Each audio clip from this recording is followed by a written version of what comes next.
Yo, it's Trent. Welcome to NFL Predictions Week 16. After last week, we are 130 and 93 for the predictions.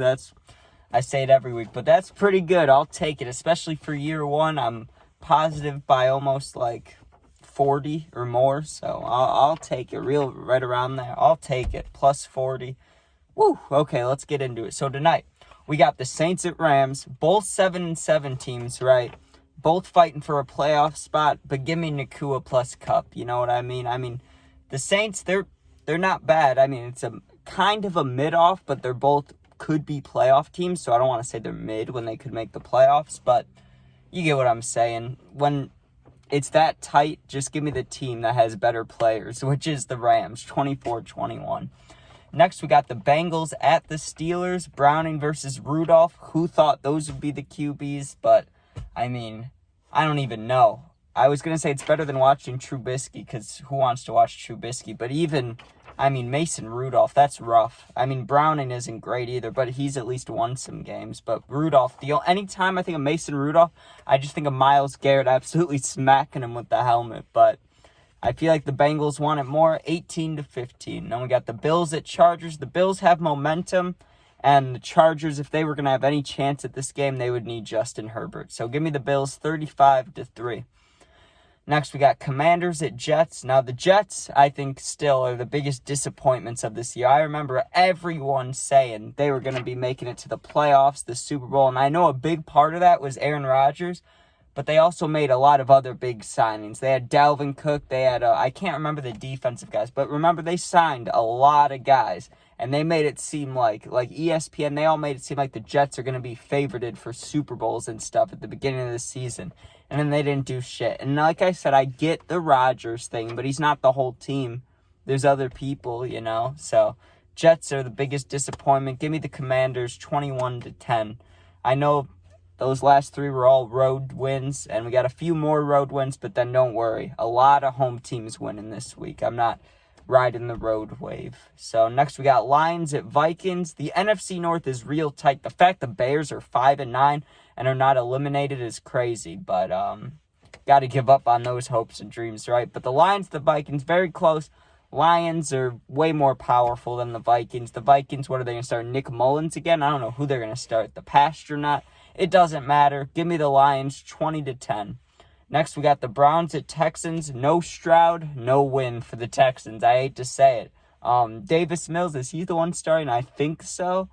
He's not bad, but he's not great either. I wouldn't want him as my number one QB, I'll tell you that much. But, yeah. Give me the Browns. The Browns, the Bears just played them too, and they could have won that game. But the Browns, they're still a playoff team. They're still going to make the playoffs no matter what. And they're a tough team to beat. So give me the Browns 31-13. Next, we have the Packers at Panthers. This is my only biased pick of the week, right? I don't like the Packers, obviously, if I'm a Bears fan, right? They've been trending down. They were 6-6. If I was 6-6, right, I would feel good about the playoffs if your team's winning. I'd be like, dang, we could win 4 in a row, have 10 wins. That's guaranteed playoffs, right? Well, mostly. But it's like, hey, I'd feel really good at 6-6, but they've lost the last two at 6-8, and I know the Panthers are the worst team in the league. They're going to probably give the Bears the number 1 overall pick, which is great, but, they won last week. I can somehow see them winning. At home, Christmas Eve, they got the vibes going. I don't know why, but I'm just thinking, and it is a bias pick, so don't pick this if you're betting, but give me the Panthers at home 19-16. That's my one pick this week where it's like, I'm pretty much picking a loss just because I don't like the team, right? So, besides that one, ignore that one, listen to the others. Next, we got Seahawks at Titans. Geno is back, so I got to take the Seahawks. The Titans are, they can win games, but with Levis, it's like, I feel like you got to give them a year or two to really get going, really get all the potential out there. So, give me the Seahawks 42-17. Next, now we're about to have I think it's 5. The next 7 out of 8 picks, the last picks, are all home teams winning. So there you go. If you were wondering why am I only picking road teams, here you go. Now it's time for some home teams. So we got Colts at Falcons. When I think about the Colts, they're, what are they, 8-4 or 8-5. I don't know what they're, but I know they're positive. They've been winning games. Minshew Mania has been going crazy, but with some of their players that are injured this week and that hit on Michael Pittman, I doubt he's playing. If he is, he's a beast. But everyone saw that hit that got the guy suspended or whatever, like for the season, even though they're bringing him back, whatever it is, right? I don't know. When you look at the Falcons lineup, it just seems stacked. I mean, you got Bijan. Ritter is not, I would not say, like, a top-tier quarterback yet. I mean, I wouldn't even say he's, I don't know. I guess you could say he's a medium quarterback. I don't watch him too much, so I can't talk all about him. Just from an outside looking in, he doesn't seem like, a Pro Bowl quarterback. But they've been winning games. And if you're giving it to Bijan, you got Pitts, you got London. I have no idea in the world how the Falcons defense is. I wish I knew. I have no clue, right? When I'm playing Madden, I'm never playing the Falcons. I'm never playing against them either. So I have no idea how the Falcons are on defense, but give me the Falcons 13-10. Next, we got the Jags and Bucks. Baker's been going off, and Mike Evans. I mean, that team is just, they got a lot of pieces. You got to think about it. This was just Tom Brady's team a year or two ago, right? And now it's like you're going to put a quarterback who was the number 1 overall pick and you're going to stick him in there. Of course he's going to ball. Of course he's going to ball, especially after last week. I mean, he went off last week. He had a perfect first quarterback ever to have a perfect passing rating in Lambeau as, the visiting quarterback. That's sick. Give me the Bucks 28-13, plus the Jags don't have Trevor Lawrence, so what do you really expect out of them, Next, we have Cowboys at Dolphins. The Cowboys are frauds. We know how it is. When they play good teams, they go down. But just in case they put together a performance, I'll still make it a high-scoring game. But I have to take the Dolphins 58-55.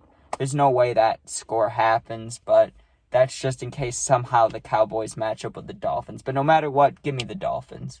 Next, we got Cardinals at Bears.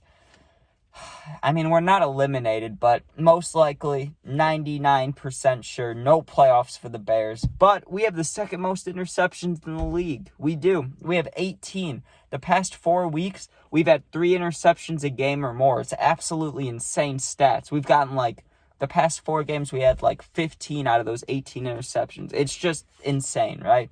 I wish we could put some wins together, make the playoffs, but can't expect too much out of the boys, The Bears are not going to be great this year. There's always hope for next year, though.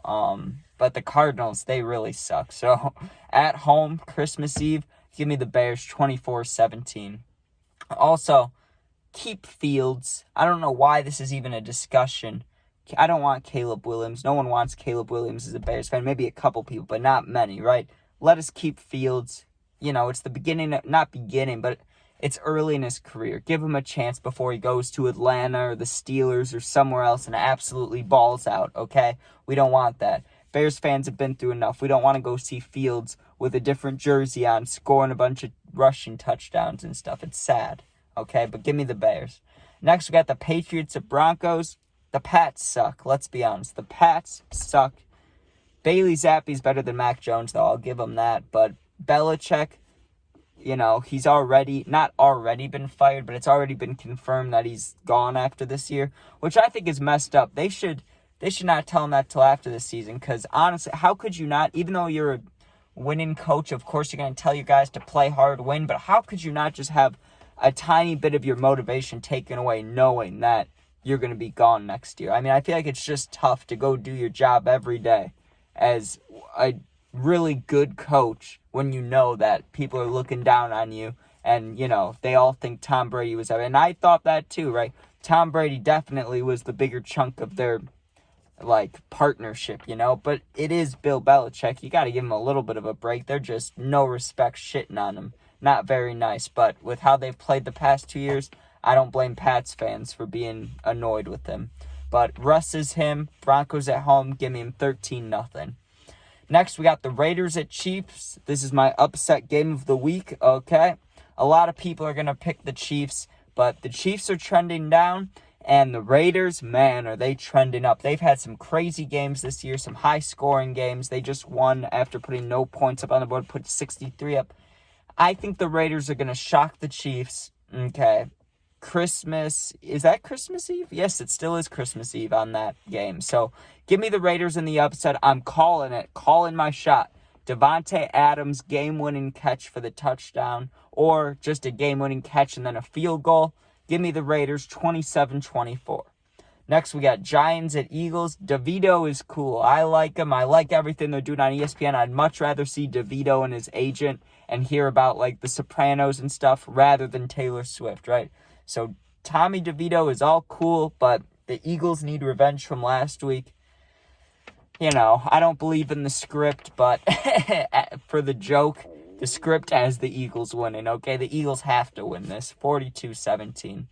And finally, game of the year, game of the week, game of the century, game of forever, okay? This is the best game that's going to be in our minds for a long time, okay? The Ravens at the 49ers, Christmas Day, okay? Christmas night, 7:20 p.m., You've eaten food, you've opened your gifts, you feel good, you know? Then you're just thinking there, wow, I'm not going to feel as good as I do now for a while, right? It's a great time. It's Christmas. It is Christmas, and you're about to watch the Ravens versus the 49ers, okay? One of the best Super Bowls there was when the lights went out, okay? The opening kickoff in the second half by Jacoby Jones. Absolutely beautiful, okay? It's going to be real tight, and I got the final score being 38-35. Who do you think's going to win? Well, let me tell you. Whoever plays the most defense. And you got an MVP battle. An MVP battle between Lamar and Purdy, okay? Now, Lamar, I think, if it was purely on quarterback skill, I think Lamar wins. But we're talking about teams here. We're talking about stacked defenses. Both teams have them. Both teams barely have any losses. Give me the 49ers at home, 38-35. I love it. 49ers are going to win. This is the year of the backups. You know, not as cool as last year. Last year, it seemed like there was a lot of stuff happening. We had that play with the Raiders that that's a play no one ever saw coming where he threw it backwards. It got picked off by Chandler Jones, and then he went absolutely insane in real life after that. Insane on the field, insane in real life, all right?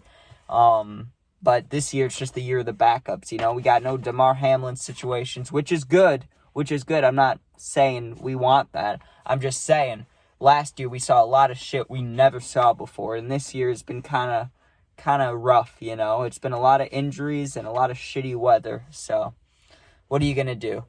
I hope you guys enjoyed. 130-93 after last week. We'll see how we are next week. Hope you guys enjoy. Make sure you sub, share, like, comment, and go Bears. Hope your guys' team wins, unless it hurts the Bears' chances. Then, no. Okay, peace out.